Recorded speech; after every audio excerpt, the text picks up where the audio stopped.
Hello everyone, my name is Rakesh Kumar. स्वागत है आपका बैंको करियर एकेडमी के यूट्यूब चैनल पर। आज की क्लास में हम लोग एक सीरीज पढ़ रहे हैं जिसमें हम लोग टेंस टॉपिक के बारे में बात कर रहे हैं। आज की क्लास में हम लोग बात करेंगे प्रेजेंट कॉन्टिन्यूअस के बारे में। पिछली क्लास में हम सिंपल प्रेजेंट के बारे में बात करके आए थे। देखिए, जब भी कॉन्टिन्यूअस की बात आ जाती है तो यहाँ से आप लोग कुछ जो भी मेन वर्ब्स हमारे हैं उनको सीधा याद रख सकते हैं। कैसे याद रखेंगे कि जितने भी कॉन्टिन्यूअस टेंस होते हैं सब में मेन वर्ब का कौन सा फॉर्म आता है, आईएनजी फॉर्म आता है, जिसको आप मेन वर्ब का fourth form, first form plus ING, progressive form या फिर कॉन्टिन्यूअस फॉर्म बोल सकते हैं। ये कौन से टेंस में यूज होगा? कॉन्टिन्यूअस टेंस में। कितने होते हैं? Present continuous, past continuous, future continuous. बोलिए कितने हो गए? 3। इसके अलावा जितने भी प्रकार के परफेक्ट कॉन्टिन्यूअस होते हैं इनमें भी मेन वर्ब का कौन सा फॉर्म आता है? ING form. Present perfect continuous, past perfect continuous, future perfect continuous. ये भी कितने हो गए? 3। जितने भी प्रकार के कॉन्टिन्यूअस टेंस होंगे सब में आईएनजी फॉर्म का यूज होना है। आप लोग सिर्फ ये ध्यान रखें कि कॉन्टिन्यूअस और परफेक्ट कॉन्टिन्यूअस में अंतर क्या होता है कि जो परफेक्ट कॉन्टिन्यूअस टेंस है उसमें हम लोगों को सिंस और फॉर के साथ क्या लगाना जरूरी है? समय लिखना जरूरी है। जबकि कॉन्टिन्यूअस टेंस जो होता है उसमें हम सिंस और फॉर के साथ क्या नहीं लिखते हैं? समय नहीं लिखते। ये दोनों के बीच का एक डिफरेंस है जो आपको ध्यान रखना है। यहाँ पे हम लोग सिंस और फॉर के साथ समय का यूज नहीं करेंगे, जबकि परफेक्ट कॉन्टिन्यूअस जो होता है उसमें सिंस और फॉर के साथ यूज करेंगे।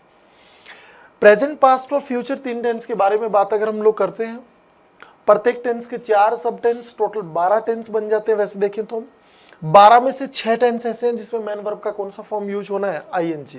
कॉन्टिन्यूअस में भी आईएनजी, परफेक्ट कॉन्टिन्यूअस में भी आईएनजी। यहाँ पे आईएनजी फॉर्म यूज क्यों होता है? क्योंकि देखिए, जो भी आईएनजी फॉर्म होता है उसको first form plus ING, progressive form या कॉन्टिन्यूअस फॉर्म बोलते हैं। इसलिए ये हमेशा कौन से टेंस में यूज होती है? कॉन्टिन्यूअस टेंस में यूज होती है। कॉन्टिन्यूअस और परफेक्ट कॉन्टिन्यूअस में अंतर हमने आप डिस्कस किया कि सिंस और फॉर के साथ इसमें समय नहीं लगेगा, जबकि इसमें समय का यूज होगा। इसके अलावा जितने भी प्रकार के परफेक्ट टेंस होते हैं इनमें मेन वर्ब का कौन सा फॉर्म आता है? Third form. Present perfect, past perfect, future perfect. कितने हो गए? 3। इसके अलावा पास्ट इंडेफिनिट एकमात्र ऐसा टेंस है जिसमें मेन वर्ब का कौन सा फॉर्म आएगा? Second form. और प्रेजेंट और फ्यूचर इंडेफिनिट, प्रेजेंट इंडेफिनिट और फ्यूचर इंडेफिनिट, जिसको आप सिंपल प्रेजेंट भी बोल सकते हैं, सिंपल प्रेजेंट और फ्यूचर सिंपल, इनमें मेन वर्ब का कौन सा फॉर्म आता है? फर्स्ट फॉर्म आता है। और ये संख्या में कितने होते हैं? 2। देखिए टोटल टेंस कितने होते हैं? 12। और 12 के 12 टेंस के वर्ब अपन ऐसे याद रख सकते हैं।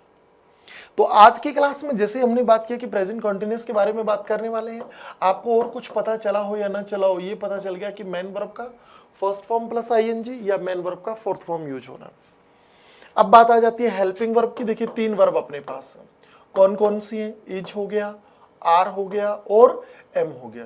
ये 3 हेल्पिंग वर्ब के रूप में यूज होंगी।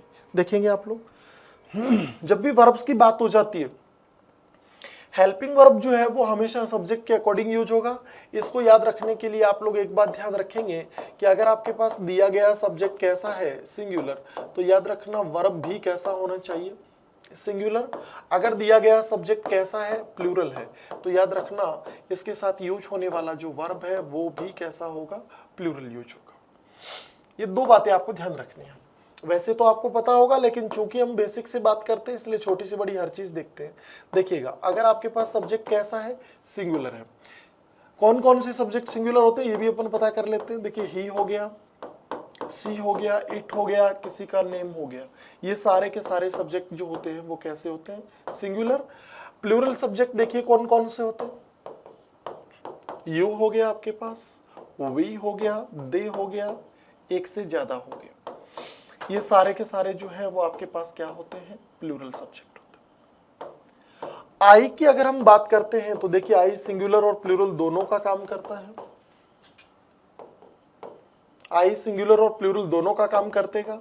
पास्ट टेंस में आई जो है वो क्या होगा? सिंगुलर। और प्रेजेंट में आई क्या होगा? प्लूरल। जबकि हमारे पास एक टेंस होता है प्रेजेंट कॉन्टिन्यूअस जिसमें आई ना तो सिंगुलर होता है और ना ही प्लूरल, इसीलिए हम आई के साथ एक अलग से वर्ब लगाते हैं। कौन सा? एम। जितने भी प्रकार की कॉन्टिन्यूअस टेंस होते हैं सब में मेन वर्ब का कौन सा फॉर्म आता है, आईएनजी फॉर्म आता है। हेल्पिंग वर्ब की बात करें तो हमारे पास 3 वर्ब है, इज, आर और एम, जिसमें से जब भी आपके पास टेंस में एक से ज्यादा वर्ब आ जाती हैं आपको चेक क्या करना होता है कि सब्जेक्ट अगर सिंगुलर है तो वर्ब कैसा होना चाहिए, सिंगुलर, और अगर सब्जेक्ट प्लूरल है तो वर्ब भी कैसा होना चाहिए, प्लूरल। कौन से सब्जेक्ट सिंगुलर है कौन से प्लूरल है वो हम लोगों ने बात किया। आई वैसे तो फर्स्ट पर्सन सिंगुलर होता है, लेकिन अगर हम सब्जेक्ट वर्ब के अकॉर्डिंग चेक करें तो पास्ट में आई को हम किसके रूप में यूज करते हैं, सिंगुलर, और प्रेजेंट में प्लूरल। क्योंकि सब्जेक्ट अगर सिंगुलर होगा तो वर्ब भी कैसा होगा, सिंगुलर, और सब्जेक्ट प्लूरल होगा तो वर्ब भी प्लूरल। लेकिन प्रेजेंट कंटीन्यूअस में हम लोग आई को ना तो सिंगुलर मानते, नीदर सिंगुलर नॉर प्लूरल। ये देखिएगा, ये पहली बात आपके पास होगी। अब देखिए प्रेजेंट कंटीन्यूअस की बात कर रहे हैं, वर्ब हमारे पास कौन कौन से हैं, मेन वर्ब का आईएनजी फॉर्म और हेल्पिंग वर्ब के रूप में इज, आर, एम। आप यहां से चाहें तो स्क्रीनशॉट ले सकते हैं, बात कर रहे हैं इससे आगे। देखिएगा, अब हमारे पास प्रेजेंट कंटीन्यूअस, और यहां से जो याद रखने वाली बात है आपके लिए वो ये है कि आपके पास मेन वर्ब का कौन सा फॉर्म आ गया, आईएनजी फॉर्म, और हेल्पिंग वर्ब के रूप में आ गया इज, आर और एम। ये 3 वर्ब आपके पास आ गए, जिसमें हम बात कर चुके हैं कि इज कैसा वर्ब है, सिंगुलर, इसलिए कैसे सब्जेक्ट के साथ यूज होगा, सिंगुलर सब्जेक्ट के साथ। आर कैसा है, प्लूरल, इसलिए सब्जेक्ट भी कैसा यूज होना है, प्लूरल, और एम का यूज जो है वो किसके साथ होना है, आई के साथ होना है। ये बात हम कर रहे हैं। अब देखिए कुछ एग्जांपल्स के बारे में बात करेंगे, आप लोगों को ध्यान से देखना है, ये बहुत एक्साइटिंग टेंस है, आप लोगों को बहुत ध्यान से पढ़ना है। जैसा कि हम बात कर चुके हैं, टेंस जो है वो ग्रामर का एक ऐसा बेसिक पार्ट है जिसके ऊपर बाकी ग्रामर की सारी चीजें जो होती हैं वो आधारित होती हैं। देखिए प्रेजेंट कंटीन्यूअस में हमारे पास is, are, am helping verb है, और मेन वर्ब का कौन सा फॉर्म होगा, आईएनजी फॉर्म होगा। अब कुछ एग्जांपल्स हैं जिनका आपको जवाब देना होगा। देखिए पहला सेंटेंस आपके पास दिया हुआ है, आप बताएंगे सेंटेंस में क्या एरर है। Children are seeing a cartoon movie on TV, cartoon movie on TV. आपको ये बताना है इस सेंटेंस में एरर क्या है, और इस सेंटेंस में हम लोग एक पार्ट ऐसा है जिसको हम अंडरलाइन कर रहे हैं, किसको, आर सिंह को, और ऑप्शन आपके पास ये दिए हुए हैं।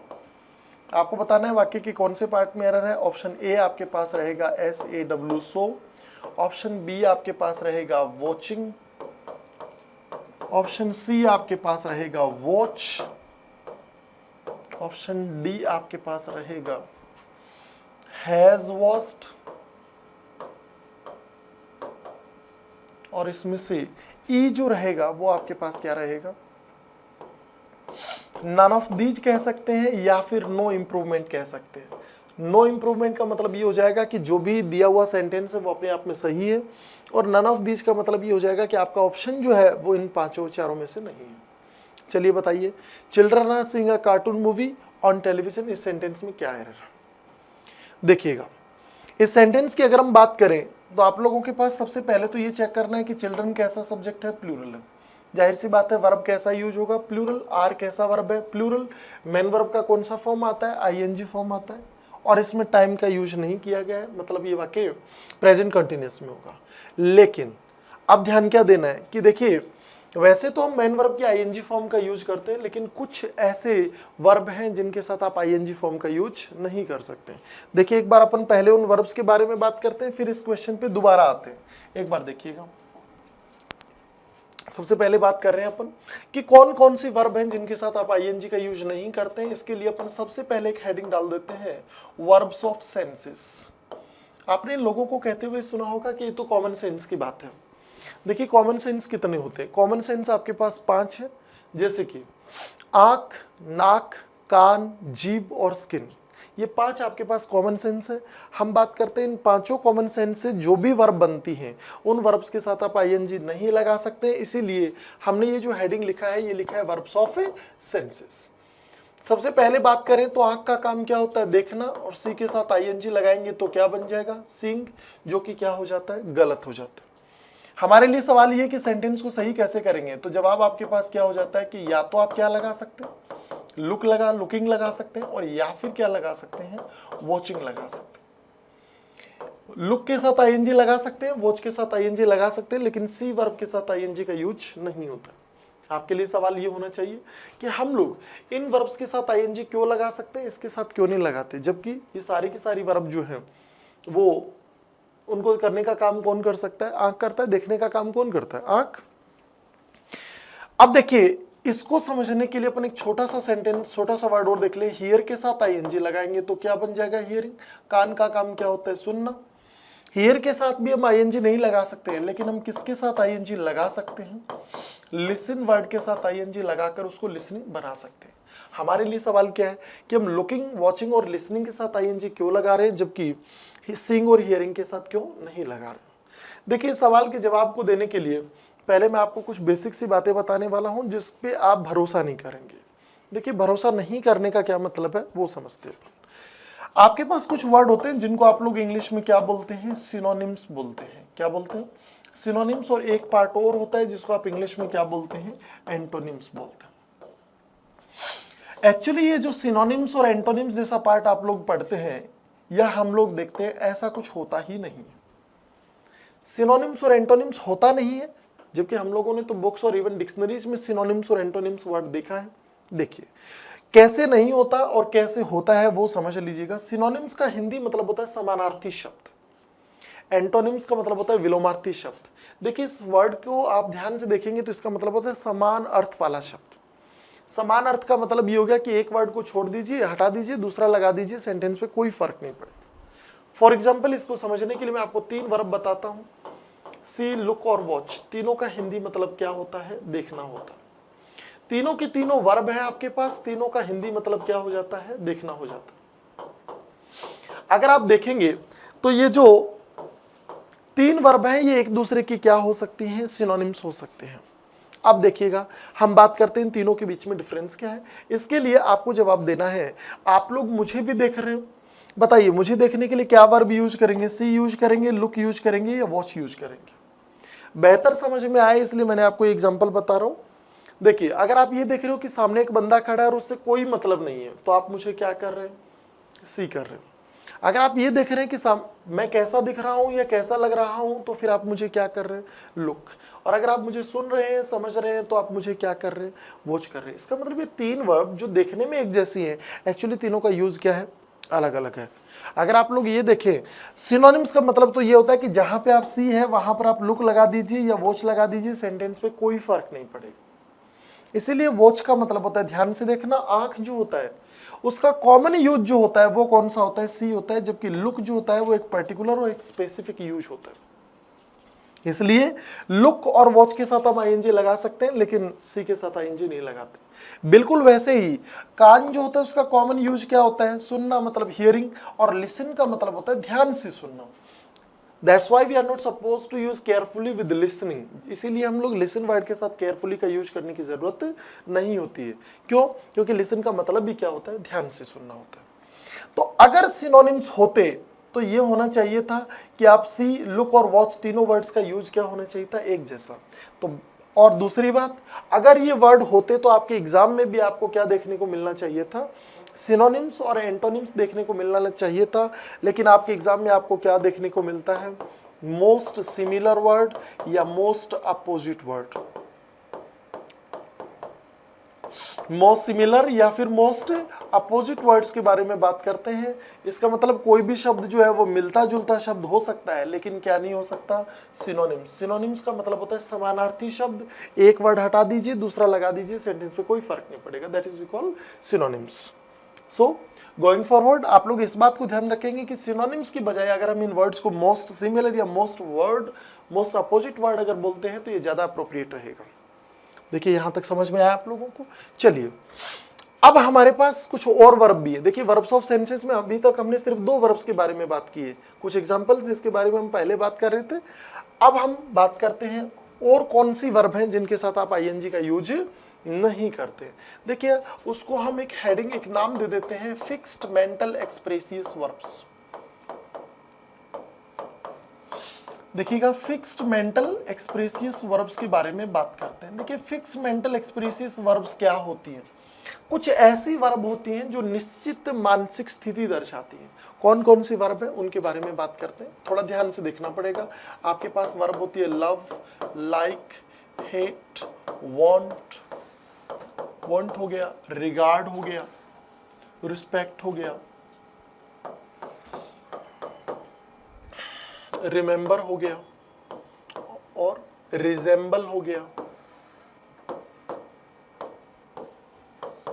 फॉरगेट हो गया, बिलीव हो गया, अंडरस्टैंड हो गया, नीड हो गया, नो हो गया, सीम, अडोर हो गया, फील हो गया, स्मेल हो गया, टेस्ट हो गया, नोटिस हो गया, माइंड हो गया, ऑन हो गया, इमेजिन हो गया, प्रेफर हो गया और रिकॉग्नाइज हो गया।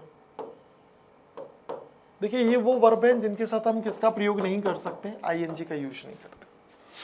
Love, like, hate, want, regard, respect, remember, resemble, forget, believe, understand, need, know, seem, adore, feel, smell, taste, mind, own, imagine, prefer, recognise.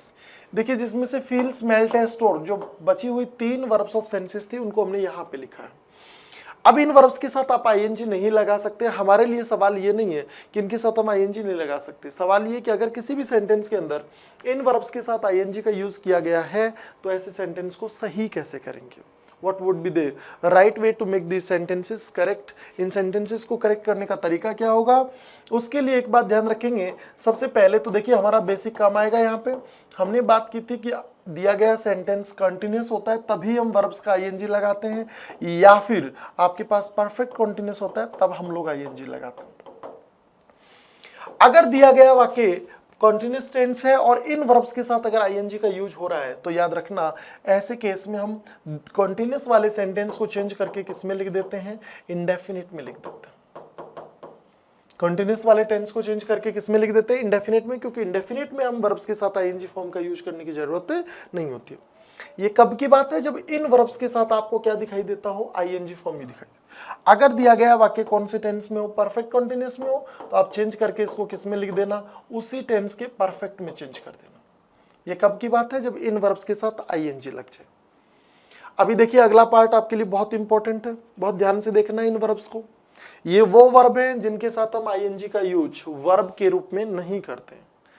क्या हमारे पास ऐसी सिचुएशन हो सकती है क्या कि इन शब्दों के साथ हम आईएनजी का यूज करें और सही भी हो? इस सवाल के जवाब को समझने के लिए एक छोटी सी बात और देखेंगे। देखिए एक मेन वर्ब के साथ अगर हम आईएनजी का यूज कर देते हैं तो ये 3 काम कर सकता है। ये वर्ब का यूज हो सकता है, ये नाउन हो सकता है, या फिर ये क्या हो सकता है, एडजेक्टिव हो सकता है। इन शब्दों की बात कर रहे हैं हम लोग। इन शब्दों के साथ आप आईएनजी का यूज किसके रूप में नहीं कर सकते हो, वर्ब के रूप में नहीं कर सकते। किसके रूप में कर सकते हो, नाउन या एडजेक्टिव के रूप में कर सकते हो। अब आपको ये पता होना चाहिए कि ये वर्ब के रूप में कब काम करते हैं और नाउन और एडजेक्टिव के रूप में कब काम करते हैं।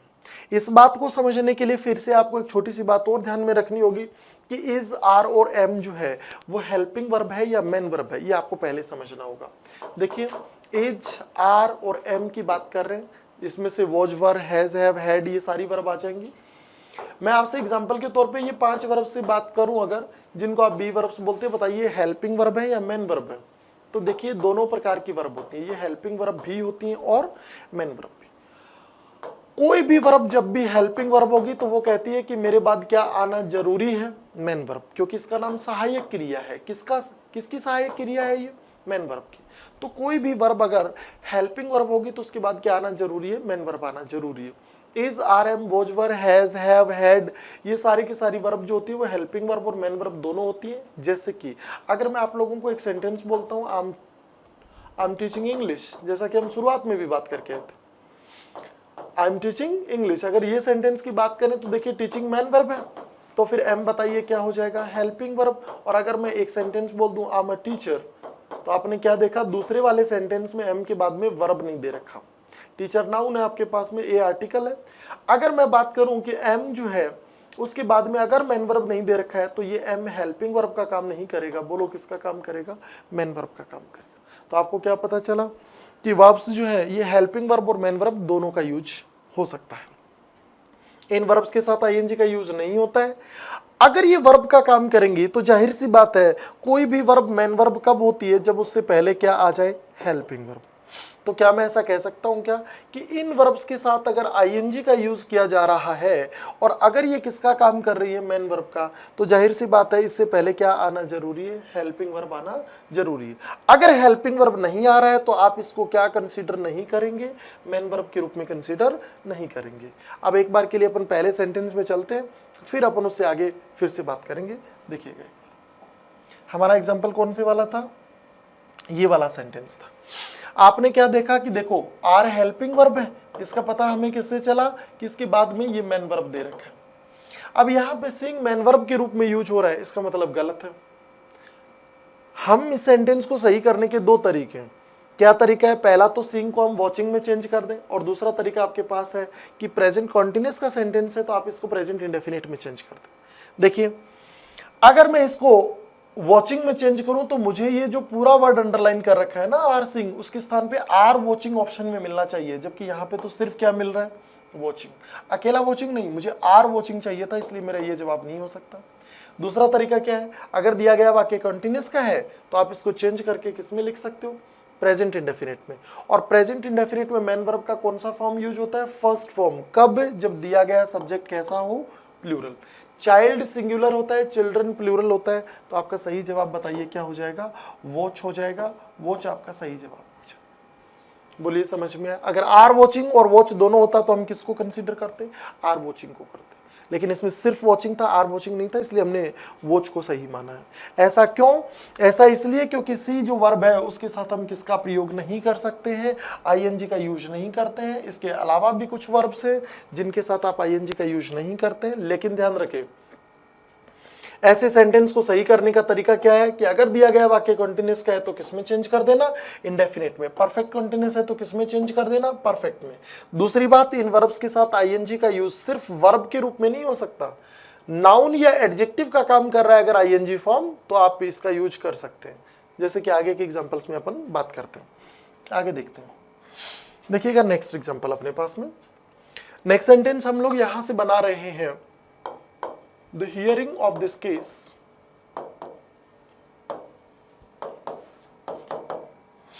is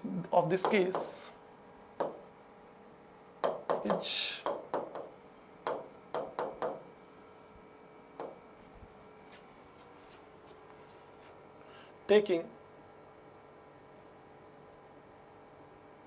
a new shape। Case, ये जो हियरिंग है इस केस का, ये एक नया ही शेप ले रहा है। ये हमारे पास सेंटेंस है। इस सेंटेंस में अगर आप देखोगे तो इज हेल्पिंग वर्ब है, ये हेल्पिंग वर्ब है। इसका पता हमने किससे किया कि इसके बाद में यहां पर मेन वर्ब दे रखा। अगर ये मेन वर्ब दे रखा है तो ये पूरा का पूरा पार्ट जो है वो बताइए किसका काम करेगा? सब्जेक्ट का काम करेगा। और सब्जेक्ट के स्थान पे यूज होने वाला शब्द बोलो क्या होता है? नाउन होता है। पहचान कैसे करेंगे? अगर देखिए किसी भी सेंटेंस में आप लोग पता करना हो कि कौन सा शब्द नाउन होता है, कौन सा शब्द एडजेक्टिव होता है, तो एक बेसिक सा स्ट्रक्चर याद रखेंगे हमारा, ये वाला है कुछ। ये ग्रामर की सारी समस्याओं का हल है अगर आप इसका बेहतर तरीके से इस्तेमाल करना सीख जाते हैं। देखिए सब्जेक्ट के स्थान पे यूज होने वाला शब्द क्या हो सकता है? नाउन। ऑब्जेक्ट के स्थान पे यूज होने वाला शब्द क्या हो सकता है? नाउन। हेल्पिंग वर्ब के बाद क्या आना जरूरी है? मेन वर्ब आना जरूरी है। और अगर कोई शब्द एडजेक्टिव होगा तो क्या यूज होगा? मेन वर्ब के कम से कम क्या यूज होगा? बाद में यूज होगा। इस वाले सेंटेंस में आपने क्या देखा कि इज हेल्पिंग वर्ब है और ये मेन वर्ब है। हम टेक वर्ब के साथ आईएनजी का यूज कर सकते हैं, उससे दिक्कत नहीं था। हम किसके साथ आईएनजी नहीं लगा सकते? हियरिंग के साथ। लेकिन यहां पे हियरिंग किसका काम कर रहा है? नाउन का। इस बात का पता कैसे चला? क्योंकि ये कहां पर यूज हो रहा है? सब्जेक्ट के स्थान पे। और अगर सब्जेक्ट के स्थान पे यूज हो रहा है तो हम इसका यूज क्या मानेंगे? सही मानेंगे। और सेंटेंस का जवाब क्या हो जाएगा? नो एरर हो जाएगा। अगर इस सेंटेंस का मैं कुछ इस तरीके से बना दूं, ये फर्स्ट पार्ट है, ये सेकंड पार्ट है, ये थर्ड पार्ट है और ये नो एरर है, बताइए इसका आंसर क्या हो जाएगा? नंबर 4 बताइए क्या है? तो इसका जवाब हो जाएगा नो एरर। क्यों? क्योंकि टेक वर्ब के साथ तो आईएनजी लगा सकते हैं, लेकिन हियर के साथ आईएनजी नहीं लगा रहे थे। किसके कारण लगाया हमने? क्योंकि किसके रूप में यूज हो रहा है? नाउन के रूप में। आगे देखते हैं अगला सेंटेंस। नेक्स्ट सेंटेंस की बात करते हैं। देखिए अगला सेंटेंस हमारे पास दिया हुआ है, सीइंग इज बिलीविंग। ये इंटरेस्टिंग सेंटेंस है, इसको आपको ध्यान से देखना है। सीइंग इज बिलीविंग, ये आपके पास में एक सेंटेंस, आपको ये बताना है इस सेंटेंस में क्या एरर है। नो एरर, नंबर 4 है, ये नंबर 3 है, ये नंबर 2 है और ये नंबर 1 है। आपको ये बताना है एक सिंपल सा सेंटेंस है, इस वाक्य की कौन से पार्ट में एरर है। अगर आपको लगता है फर्स्ट पार्ट में एरर है तो आपका जवाब हो जाएगा ऑप्शन ए, दूसरे में है तो बी, तीसरे में है तो सी, और अगर आपको लगता है कोई एरर नहीं है तो जवाब हो जाएगा नो एरर।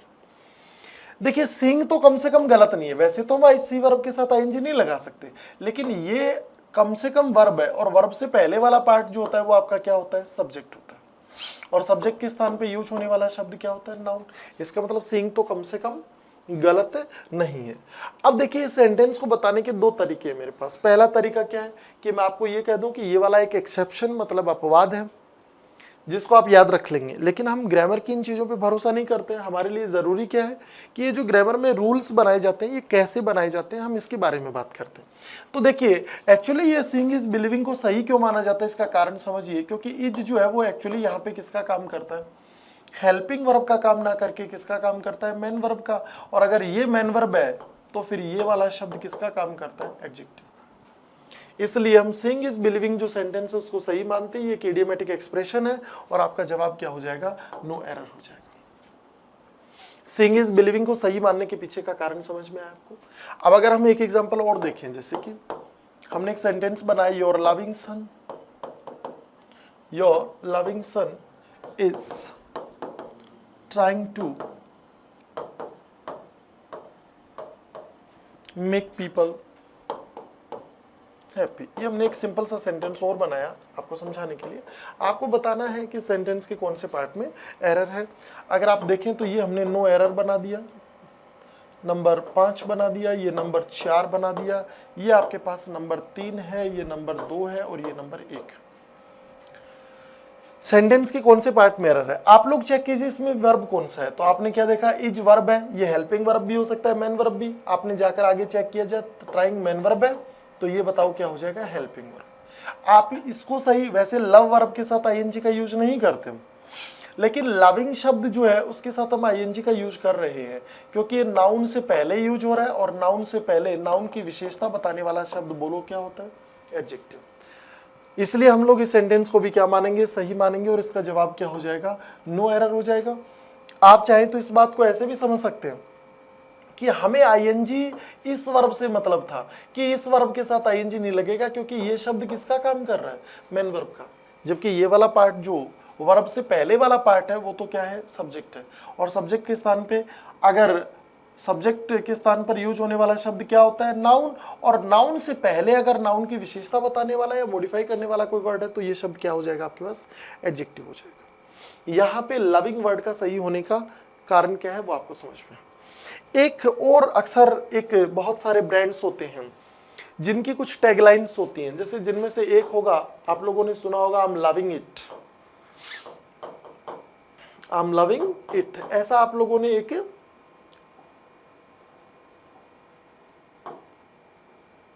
देखिएगा, आई एम लविंग इट, ये आपके पास में एक सेंटेंस दिया हुआ है, आई एम लविंग इट। अब यहां पर हालांकि लविंग जो है वो मेन वर्ब का काम कर रहा है और ये हेल्पिंग वर्ब का काम कर रहा है, और लव वर्ब के साथ हम आईएनजी का यूज नहीं करते हैं। लेकिन कुछ ब्रांड्स ऐसे हैं जिनके अंदर आप लोग अक्सर आई एम लविंग इट ऐसा कोई टैगलाइन देखते होंगे। तो याद रखें इंग्लिश के अंदर क्या होता है? कॉन्वेंटिकल एक्ट होता है। कॉन्वेंटिकल एक्ट का मतलब होता है writer can coin his new words at his on. एक राइटर जो होता है वो अपने नए वर्ड्स कॉइन कर सकता है अपने अकॉर्डिंग। इसीलिए किसी भी बुक का टाइटल हो या कोई टैगलाइन होता है तो उसमें ग्रामर की ये सारी बातों को जनरली इग्नोर किया जाता है। तो ऐसे केस में ये सेंटेंस सही हो सकता है अगर वो किसी टैगलाइन की बात कर रहा है तो। लेकिन एग्जाम में आपको जब भी ऐसा कोई क्वेश्चन पूछेगा तो आपको इसको इस टैगलाइन के तरीके से यूज नहीं करेगा। हाँ, ऐसा हो सकता है किसी बुक का नाम आ जाए, जैसे अक्सर बीच में अगर हम कोई एक सेंटेंस की बात करें, हमारे पास एक होता है loves labours lost, loves labours lost. Is Indeed an interesting book. देखिएगा, अगर मैं एक सेंटेंस देखूं यहां से, इंडीड एन इंटरेस्टिंग बुक, ये आपके पास में एक सेंटेंस दिया हुआ है, ठीक है, इंडीड एन इंटरेस्टिंग बुक। इस सेंटेंस की अगर हम बात करें तो देखो क्या है इस सेंटेंस में। जनरली हम दो लगातार या दो कंसेक्यूटिव अपोस्ट्रोफीज का यूज नहीं कर सकते, दो लगातार अपोस्ट्रोफीज का यूज नहीं कर सकते। हम जब नाउन टॉपिक पढ़ेंगे तब आपको ये बात बताएंगे। लेकिन लव सिलेबस लॉस्ट जो है उसमें हम लोग इस सेंटेंस को सही मानते हैं। इसके पीछे की वजह क्या होती है कि ये एक बुक का नाम है। तो जब भी एग्जामिनर ऐसा कोई सेंटेंस देगा तो आपको ये सारी चीजें जरूर देगा, जिसके आधार पे आप लोग इस बात को डिसाइड कर पाए कि यहाँ पर ग्रामर की ये बात लागू होती है या नहीं लागू होती है। तो हम लविंग इट अगर कोई टैगलाइन या कोई हेडिंग होता है किसी भी बुक वगैरह का, तो ऐसे केस में इसको सही माना जाएगा। अदरवाइज बाकी सारे कॉन्सेप्ट में इसे क्या माना जाएगा, गलत माना जाएगा। ये बात आप ध्यान रखेंगे। चलिए नेक्स्ट बात करते हैं, एक सेंटेंस और देखते हैं यहां से आगे। अगला सेंटेंस आपके पास क्या लिखा हुआ देखिएगा, सेंटेंस लिखा हुआ है we are helping people understand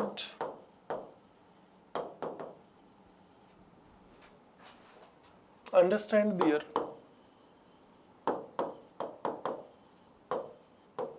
rights and duties. ये आपके पास में एक सेंटेंस दिया हुआ, राइट्स एंड ड्यूटीज है ना। अब बताइए सेंटेंस में क्या एरर है। एन ई का मतलब नो एरर से हो गया। ये नंबर 4 है, ये नंबर 3 है, ये नंबर 2 है और ये नंबर 1 है। बताएंगे सेंटेंस में एरर क्या। तो सेंटेंस में देख लीजिएगा, वी बताओ कैसा सब्जेक्ट है, प्लूरल। वर्ब कैसा यूज होना चाहिए, प्लूरल। यहाँ पे ये हेल्पिंग वर्ब है, क्यों, क्योंकि हेल्पिंग यहाँ पे किसका काम कर रहा है, मेन वर्ब का। पीपल आपके पास ऑब्जेक्ट हो जाएगा, और चूंकि हेल्पिंग जो वर्ब है वो एक पॉजिटिव वर्ब है, इसलिए अंडरस्टैंड इसके बाद यूज होने वाला मेन वर्ब का कौन सा फॉर्म आएगा, फर्स्ट फॉर्म। हम इस फर्स्ट फॉर्म से पहले टू का यूज नहीं कर सकते हैं, किसके कारण, इस हेल्पिंग वर्ब के कारण। क्यों, क्योंकि हेल्पिंग काम करती नहीं, काम करवाती है, इसका मतलब ये पॉजिटिव वर्ब है, ठीक है।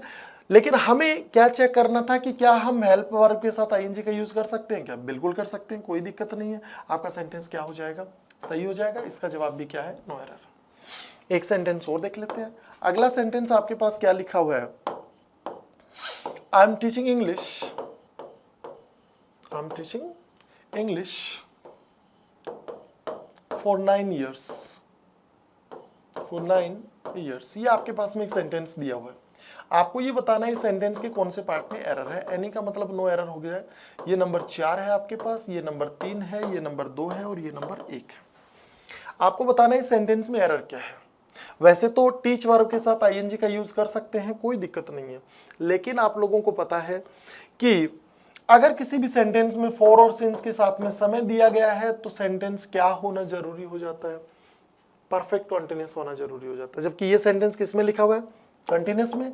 गलत हो जाएगा, किसके कारण, यहाँ पे आपके पास फॉर और सिंस के साथ क्या दे रखा है, समय दे रखा है। अब हमारे पास दो तरीके हैं सेंटेंस को सही करने के। क्या, या तो आप ये कह दें कि फॉर और सिंस के साथ टाइम को हटा दीजिए, और दूसरा तरीका ये है कि आप एक नंबर जो पार्ट आपके पास है जिसमें आई एम टीचिंग लिखा हुआ है वहां पे आई हैव बीन टीचिंग बना दें। बताइए कौन से पार्ट में चेंज करें, समय को हटा दें या फिर इस वर्ब को हटा दें। तो याद रखना टाइम के अकॉर्डिंग टेंस यूज होता है, मतलब हम समय को प्रेसिडेंस करेंगे, प्रेफर करेंगे और इसके अकॉर्डिंग हम चेंज करेंगे। तो बताओ एम के स्थान पे हम इस सेंटेंस को परफेक्ट कंटीन्यूअस में चेंज करेंगे, जो आगे चल के हम बात करेंगे इसमें वर्ब यूज होता है हैव बीन। तो आपको क्या ध्यान रखना है कि अगर दिया गया सेंटेंस आपके पास क्या हो, परफेक्ट कंटीन्यूअस हो, तभी आप लोग फॉर और सिंस के साथ समय लगा सकते हैं। अगर दिया गया वाक्य कंटीन्यूअस हो तो हमें फॉर और सिंस के साथ समय का यूज करने की जरूरत नहीं है। अब देखिए क्विक रिकैप कर लेते हैं, 1 मिनट के अंदर पूरी की पूरी बातों को एक बार फिर से समझते हैं। थोड़ा सा जल्दी देख के आएंगे आप लोग। देखिएगा, आज की क्लास में हम बात कर रहे हैं कौन से टेंस के बारे में, प्रेजेंट कंटीन्यूअस में, जिसमें हमने बात किया मेन वर्ब की कौन सी फॉर्म आएगी, आईएनजी फॉर्म, और हेल्पिंग वर्ब के रूप में आपके पास 3 वर्ब होती है, इज, आर और एम। यहां से हमने बात की कि अगर आप सारी की सारी मेन वर्ब्स को याद रखना चाहें तो ऐसे याद रख सकते हैं। कॉन्टिन्यूअस जितने भी टेंस होते हैं सब में आईएनजी फॉर्म, और परफेक्ट कंटीन्यूअस में भी कौन सा फॉर्म आता है, आईएनजी फॉर्म आता है। ठीक है, कंटीन्यूअस और परफेक्ट कंटीन्यूअस में आईएनजी फॉर्म आने का कारण कि मेन वर्ब का आईएनजी फॉर्म जो होता है उसको fourth form, progressive form, first form plus ING या फिर कॉन्टिन्यूस फॉर्म बोलते हैं। इसलिए हम हमेशा कौन से वर्ब यूज करते हैं, कॉन्टिन्यूस वर्ब यूज करते हैं, जो कि कौन सा है, आईएनजी फॉर्म। कॉन्टिन्यूस और परफेक्ट कॉन्टिन्यूस दोनों में आईएनजी फॉर्म आता है, लेकिन दोनों के बीच में अंतर क्या है, किसमें हमें फॉर और सिंस के साथ किसका प्रयोग करना होता है, समय का यूज करना होता है, कौन से वाले में, परफेक्ट कॉन्टिन्यूस में, जबकि हम कंटिन्यूस में फॉर और सिंस के साथ समय का यूज नहीं करते हैं। इसके अलावा जितने भी परफेक्ट टेंस होते हैं सब में मैन वर्ब का थर्ड फॉर्म आएगा, present perfect, past perfect, future perfect. इसके अलावा पास्ट इंडेफिनिट एकमात्र ऐसा टेंस है जिसमें मैन वर्ब का कौन सा फॉर्म आता है, सेकंड। प्रेजेंट और फ्यूचर इंडेफिनिट दो ऐसे टेंस है जिसमें मैन वर्ब का फर्स्ट फॉर्म आता है, और ये दो होते हैं संख्या में, टोटल 12 के 12 टेंस की मैन वर्ब आप ऐसे याद रख सकते हैं। हेल्पिंग वर्ब के नाम पे हमारे पास इजारम था। जब भी आपके पास सेंटेंस में एक से ज्यादा वर्ब आ जाए तो आप लोग याद रखिएगा, अगर दिया गया सब्जेक्ट अगर सिंगुलर है तो वर्ब भी कैसा होगा, सिंगुलर, सब्जेक्ट प्लूरल है तो वर्ब भी प्लूरल। वैसे हम बेसिक से बात कर रहे हैं इसलिए छोटी सी बड़ी हर चीज बता रहे हैं। बताइए कौन कौन से सब्जेक्ट सिंगुलर है और कौन कौन से सब्जेक्ट प्लूरल है, जिसमें से आई जो होता है वो सिंगुलर और प्लूरल दोनों का काम करता है, हम बात कर चुके हैं। वैसे आई जो होता है वो फर्स्ट पर्सन सिंगुलर काउंट होता है, लेकिन जब वर्ब्स की बात आती है तो ये सिंगुलर और प्लूरल दोनों, पास्ट में आई को हम सिंगुलर रखते हैं इसीलिए वोज वर्ब लगाते हैं, और प्रेजेंट में आई जो होता है वो क्या माना जाता है, प्लूरल। प्रेजेंट कंटिन्यूअस में आई ना तो सिंगुलर होता है और ना ही प्लूरल होता है।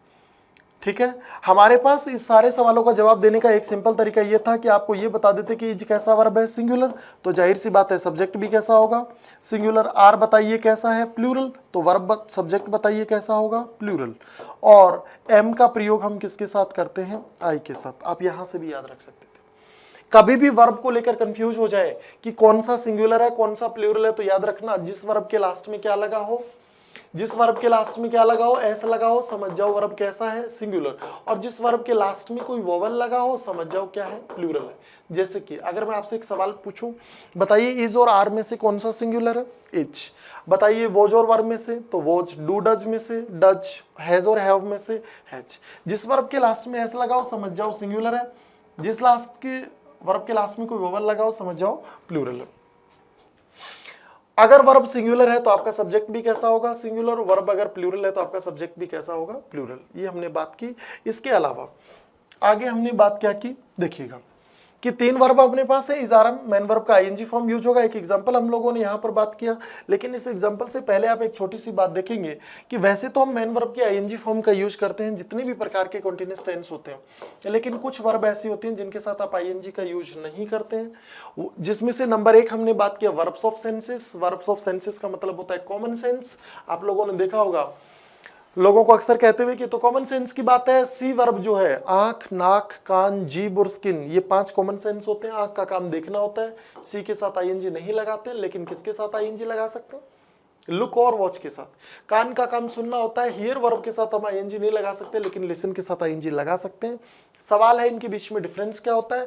इस डिफरेंस को क्रिएट करने के लिए I took you through 2 different examples. कि देखिए आप लोग, एक वर्ड है जो हम बचपन से सुनते आ रहे हैं, one of them is synonyms and other one is antonyms. हमने बात किया कि एक्चुअली ये सिनोनिम्स और एंटोनिम्स जैसी कोई टर्म होनी नहीं चाहिए या होती ही नहीं है। कैसे? अगर मैं आपको 3 एग्जांपल देता हूं, सी, लुक और वॉच, तीनों का हिंदी मतलब देखना होता है, तीनों की तीनों क्या है आपके पास, वर्ब है। सिनोनिम्स का हिंदी मतलब होता है समानार्थी शब्द। समानार्थी शब्द का मतलब होता है कि सी के स्थान पे आप लुक लगा दीजिए, वॉच लगा दीजिए, कोई फर्क नहीं पड़ेगा। अगर ऐसा संभव है तो आप लोग इनको सिनोनिम्स कंसीडर कर सकते हैं, अदरवाइज गलत है। इस सवाल के जवाब के लिए मैंने आप लोगों को एक सिंपल सा क्वेश्चन पूछा था कि आप लोग मुझे देख रहे हैं, बताइए आप मुझे सी कर रहे हैं, लुक कर रहे हैं या वॉच कर रहे हैं। जवाब में मैंने आपको बताया था कि अगर आप एक देख रहे हो कि सामने एक बंदा खड़ा है, उससे कोई मतलब नहीं है, तो आप मुझे क्या कर रहे हैं, सी। अगर आप ये देख रहे हैं मैं कैसा दिख रहा हूँ, कैसा लग रहा हूँ, तो आप मुझे क्या कर रहे हैं, लुक। अगर आप मुझे सुन रहे हैं, समझ रहे हैं, तो क्या कर रहे हैं, वॉच। इसीलिए टीवी और मूवी को क्या करते हैं अपन, वॉच करते हैं। इसका मतलब ये तीनों वर्ड एक जैसे नहीं है, एक्चुअली तीनों शब्द अलग अलग है। अगर ऐसा होता कि तीनों शब्द एक जैसे होते तो हम इसको सिनोनिम्स और एंटोनिम्स कंसीडर कर सकते थे। अगर ऐसा होता तो आपके एग्जाम्स में भी आपको सिनोनिम्स और एंटोनिम्स देखने को मिलना चाहिए था, जबकि आपके एग्जाम्स में देखने को मिलता है मोस्ट सिमिलर या फिर मोस्ट अपोजिट वर्ड। तो rather we call this verbs synonyms और एंटोनिम्स की बजाय हम क्या बोले, इनको मोस्ट सिमिलर या मोस्ट अपोजिट वर्ड बोले तो ये ज्यादा अप्रोप्रिएट होगा। आगे देखिएगा, इसके अलावा हमारे पास कुछ और वर्ब भी हैं जिनके साथ आप आईएनजी का यूज नहीं कर सकते। आईएनजी का यूज बताइए कौन से टेंस में होता है, कंटिन्यूअस में। और किस में होता है, परफेक्ट कंटिन्यूअस में। हमने बात किया इन वर्ब्स के साथ आईएनजी नहीं लग सकता। देखिए आईएनजी क्यों नहीं लगता, अगर आप इसको भी समझना चाहें तो देख सकते हैं। जैसे मान लो एग्जांपल के तौर पे हेट वर्ब लीजिए, हेट का मतलब होता है नफरत करना। अगर मैं इस हेट वर्ब को प्रोग्रेशन या प्रोग्रेसिव वर्ब के रूप में यूज करूं तो क्या हो जाएगा, आई एम हेटिंग यू, मैं तुमसे नफरत कर रहा हूं। नफरत ऐसी कोई क्रिया है ही नहीं जिसका प्रोग्रेशन संभव, मैं नफरत कर रहा हूं, ऐसा संभव नहीं है। इसीलिए आपको बताया जाता है कि ये जो वर्ब है इनके साथ आईएनजी नहीं लगेगा। हमारे लिए सवाल था कि अगर आईएनजी नहीं लगता है तो इनको सही कैसे करेंगे, लग गया तो सही कैसे करेंगे। कंटिन्यूअस है, इन वर्ब्स के साथ आपको आईएनजी दिखाई दे रहा है तो आप उसको चेंज करके किस में लिख देना, उसी टेंस के इंडेफिनेट में। परफेक्ट कंटिन्यूअस है तो किस में चेंज कर देना, परफेक्ट में। इसके अलावा इन शब्दों के साथ आईएनजी का यूज किसके रूप में नहीं हो सकता, वर्ब के रूप में नहीं हो सकता, किसके रूप में हो सकता है, नाउन या एडजेक्टिव के रूप में हो सकता है। देखिएगा आगे बात करते हैं। हमारे पास एक सेंटेंस लिखा होता है the hearing of this case is taking a new shape. इस सेंटेंस की बात करें, इज हेल्पिंग वर्ब है, टेकिंग मैन वर्ब है, पहले वाला शब्द सब्जेक्ट है, यहाँ पे हियरिंग जो है वो नाउन है। हम नाउन के रूप में आईएनजी का यूज कर सकते हैं, वर्ब के रूप में नहीं कर सकते। आपके मन में सवाल होगा कि हमें कैसे पता चलेगा कि नाउन है या वर्ब है, तो याद रखिए वर्ब तो तब होगा जब ये हेल्पिंग वर्ब के बाद में यूज हो। हेल्पिंग वर्ब के बाद में टेक वर्ब यूज हो रहा है, टेक वर्ब के साथ हम आईएनजी का यूज कर सकते हैं, तो वहां पे कोई दिक्कत नहीं। और यहाँ ये इसलिए सही है क्योंकि ये किसका काम कर रहा है, नाउन का। आगे बात करते हैं। अगर समझना हो तो याद रखें सब्जेक्ट के स्थान पे यूज होने वाला शब्द नाउन, ऑब्जेक्ट के स्थान पे यूज होने वाला शब्द भी नाउन, और हेल्पिंग वर्ब के बाद में क्या आता है, मैन वर्ब आता है। आगे बात कर रहे हैं, देखिएगा सेइंग इज बिलीविंग एक सेंटेंस था, तो हमने आपको दो तरीके बताए कि देखिए एक तरीका तो ये है कि मैं आपको ये कह दूं कि एक अपवाद है, आप इसको याद रख लेना और ये सही होता है। दूसरा तरीका हमने बात की कि हम इन चीजों में भरोसा नहीं करते हैं, इसलिए हम बात करते हैं कि सही क्यों है और गलत क्यों, सही क्यों है। सीइंग इज बिलीविंग की बात करें तो देखिए सीइंग सब्जेक्ट है, सब्जेक्ट के स्थान पे यूज होने वाला शब्द बोलो क्या होता है, नाउन। यहाँ पे इज एक्चुअली ये हेल्पिंग वर्ब नहीं है, क्या है, मैन वर्ब, और ये मैन वर्ब नहीं है, क्या है, एडजेक्टिव। इसलिए इस सेंटेंस को इंग्लिश में क्या माना जाता है, सही माना जाता है। अगला, your loving son is trying to make people happy. ये आपके पास में एक सेंटेंस दे रखा है, इसमें सन नाउन है और लविंग शब्द एडजेक्टिव है। हम एडजेक्टिव के रूप में आईएनजी लगा सकते हैं लेकिन वर्ब के रूप में नहीं लगा सकते। वर्ब के रूप में तो हमारे पास इस बार ट्राइंग वर्ब है, जबकि ट्राइंग उन वर्ब्स में से नहीं है जो वर्ब अभी हमने बात की थी। इसके अलावा हमने एक बात बताई, आई एम लविंग इट, कुछ टैगलाइंस होती हैं कुछ ब्रांड्स की, उन टैगलाइंस के अंदर हम ग्रामर की इन चीज़ों को कंसीडर नहीं करते हैं, क्योंकि इंग्लिश में कॉन्वेंटिकल एक्ट होता है जो कहता है a writer can coin his or her new words at his own. तो ऐसी किसी किताब का नाम या कोई टैगलाइन हो तो इसमें ये सारी चीज़ें एप्लीकेबल नहीं होती हैं। जैसे कि एग्जाम्पल के तौर पर मैंने एक सेंटेंस बताया था आपको कि loves labours lost is Indeed an interesting book. वैसे तो दो लगातार अपोस्ट्रोफी का यूज नहीं करते हैं, आगे चल के हम नाउन टॉपिक में बात करेंगे, लेकिन हमने दो लगातार अपोस्ट्रोफी का यूज किया है यहाँ पे और इसको सही माना जाता है। वजह इसकी कि ये एक बुक है, शेक्सपियर के द्वारा लिखी गई है, आपने जरूर पढ़ा होगा। आगे देखेंगे, we are helping people understand the rights and duties. ये आपके पास में सेंटेंस है, वी प्लूरल था, ये हेल्पिंग वर्ब है, ये मैन वर्ब है। हम यहाँ पे मैन वर्ब के रूप में आईएनजी का यूज कर सकते हैं, क्यों, क्योंकि हेल्प वर्ब के साथ आईएनजी का यूज किया जा सकता है। ये कोई फिक्स्ड मेंटल एक्सप्रेसिव वर्ब्स नहीं है, मतलब जो वर्ब हमने पढ़ी थी उनमें से कोई भी नहीं है। I am teaching English for 9 years, इस सेंटेंस की अगर हम बात करें तो देखिएगा इसमें क्या यूज किया गया था, समय का यूज किया गया था। और हमने बात की किसी भी सेंटेंस में अगर समय का यूज हो जाए तो वाक्य फिर कंटिन्यूअस में नहीं बनेगा, परफेक्ट कंटिन्यूअस में बनेगा। इसीलिए हम लोगों ने क्या बात किया, एम की जगह हम लोगों ने क्या लिख दिया, हैव बीन लिख दिया। आगे देख लेना, देखिए भाई अब ये हमारे पास में कौन सा टेंस हो गया, प्रेजेंट कंटिन्यूअस हो गया। ये टेंस वाला जो सीरीज हमारा चल रहा है इसके लास्ट में क्विज आएगा जिसमें हम लोग मल्टीपल क्वेश्चंस पूछेंगे आपको, और ये क्वेश्चन काफी इंटरेस्टिंग होंगे। एक बार आप लोगों ने इस वीडियो को अगर बहुत अच्छे से देख लिया तो आपको इस पर्टिकुलर सेक्शन में किसी तरह की कोई समस्या नहीं होगी। ओके गाइस, धन्यवाद, मिलते हैं अपन अगली क्लास में, तब तक के लिए धन्यवाद, और लाइक शेयर और सब्सक्राइब जरूर करें। धन्यवाद।